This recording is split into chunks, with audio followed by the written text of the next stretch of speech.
For our final chapter, we're breaking all the rules. Part 3 brings together the most eclectic mix of Seinfeld guest stars, from 1960s sex symbols to future Emmy winners, from Oscar-winning legends to SNL alumni, from sports heroes to character actor royalty. Some were already household names when they stepped into Jerry's world. Others were still climbing the ladder to fame. What unites them isn't their career stage, but their willingness to play in Seinfeld's sandbox and create moments that fans still quote decades later. This is the grab bag of talent that proves Seinfeld's guest star roster was unlike anything television had ever seen. The 1960s sex symbol appeared as herself and proved that some legends don't appreciate having their golf swing criticized. Raquel Tejada, known professionally as Raquel Welch, born September 5, 1940, in Chicago, Illinois, appeared as herself in The Summer of George in 1997. Before Seinfeld, Welch had been an international sex symbol since the 1960s, with iconic roles in films like Fantastic Voyage and 1 Million Years BC. Her appearance on Seinfeld played against type, portraying her as temperamental and prone to violence when criticized. The episode's plot, involving Kramer and Elaine getting into a physical altercation with the Hollywood legend, created one of the series' most absurd scenarios. After Seinfeld, Welch continued to work occasionally in film and television, while focusing on her fitness and lifestyle brand. Raquel Welch passed away in 2023 at the age of 82, leaving behind a legacy as one of Hollywood's most iconic stars. The Divine Miss M brought her larger-than-life personality to Jerry's softball team and created chaos both on and off the field. Bette Midler, born December 1, 1945 in Honolulu, Hawaii, appeared as herself in The Understudy in 1996. By the time of her Seinfeld appearance, Midler was already an entertainment legend, with Grammy, Emmy, and Tony Awards to her name, plus hit films like Beaches and For the Boys. Her willingness to play an exaggerated, temperamental version of herself demonstrated her sense of humor and understanding of her own public persona. On Seinfeld, she's portrayed as a diva who takes softball far too seriously and clashes with both the team and the Broadway production she's starring in. Midler continued her successful career in music, film, and theater after Seinfeld, earning additional accolades and maintaining her status as an entertainment icon. In 2025, Bette Midler is 79 years old and remains active in entertainment and activism. "It's go time" became the battle cry of the gym patriarch who refused to acknowledge his advanced age. Lloyd Bridges Jr., born January 15, 1913, in San Leandro, California, appeared as Izzy Mandelbaum in The English Patient in 1997. Before Seinfeld, Bridges had enjoyed a long and distinguished career in film and television, starring in the television series Sea Hunt and films like High Noon and Airplane. His portrayal of the competitive gym owner who challenges Jerry to everything from lifting weights to moving furniture showcased his comedic timing in his later years. Bridges' performance as the octogenarian who thinks he's still 20 demonstrated why he was considered one of Hollywood's most versatile actors. Tragically, Lloyd Bridges passed away in 1998 at the age of 85, just months after his final Seinfeld appearance, making his energetic performance all the more poignant.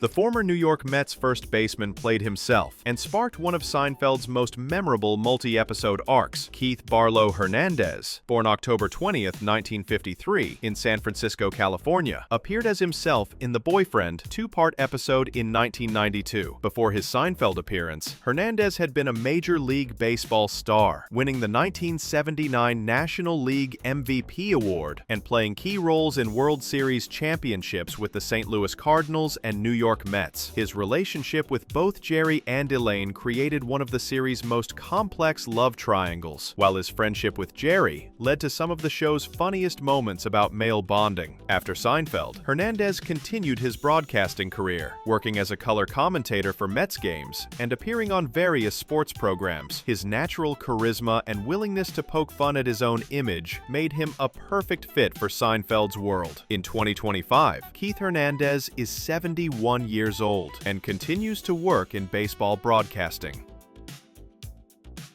The friend who faked cancer to gain sympathy was played by a comedian who specialized in pathological characters. Jonathan Michael Lovitz, born July 21, 1957, in Tarzana, California, appeared as Gary Fogel in The Scofflaw in 1995. Before Seinfeld, Lovitz had been a cast member on Saturday Night Live from 1985 to 1990, where he created memorable characters like Tommy Flanagan, the pathological liar. His appearance on Seinfeld as another pathological character felt like perfect casting. After Seinfeld, Lovitz continued continued working in comedy, appearing in films like A League of Their Own and providing voices for animated projects like The Simpsons. He also worked extensively in theater and maintained a presence in stand-up comedy. His distinctive nasal voice and talent for playing unlikable characters made him a comedy favorite. In 2025, Jon Lovitz is 68 years old and continues to work in comedy and entertainment.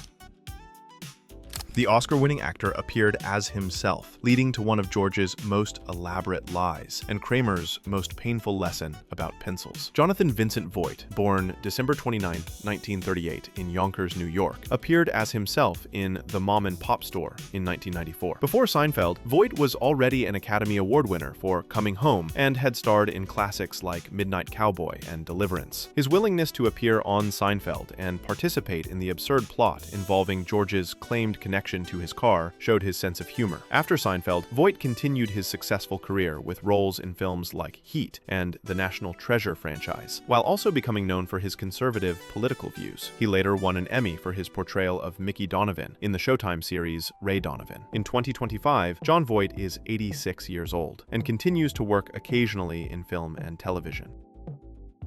The elderly woman who encountered George during his fictional marine biology heroics was played by a veteran character actress known for her distinctive voice and timing. Carolyn Lori Kane, born June 18, 1952 in Cleveland, Ohio, appeared as Corinne in The Marine Biologist in 1994. Before Seinfeld, Kane had already established herself as a unique screen presence, with an Academy Award nomination for Hester Street and memorable roles in Annie Hall and The Princess Bride. Her brief appearance in one of Seinfeld's most celebrated episodes demonstrated her ability to find humor in the smallest moments. After Seinfeld, Kane continued her prolific career in film and television, with notable roles in Scrooged, Addams Family Values, and the Netflix series Unbreakable Kimmy Schmidt, which earned her Emmy nominations. Her distinctive speaking voice also made her a popular choice for voiceover work. In 2025, Carol Kane is 73 years old and continues to work actively in entertainment.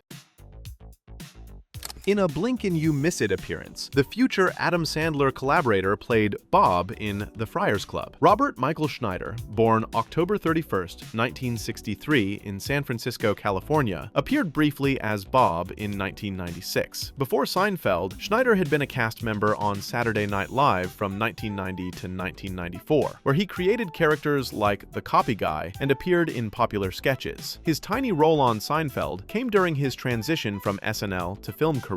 After Seinfeld, Schneider became a frequent collaborator with Adam Sandler, appearing in films like Big Daddy, The Waterboy, and 50 First Dates. He also starred in his own vehicles like Deuce Bigalow, Male Gigolo, and The Hot Chick. While his films were often critically panned, they found commercial success and cult followings. In 2025, Rob Schneider is 61 years old and continues to work in comedy and film while also pursuing stand-up comedy and political commentary.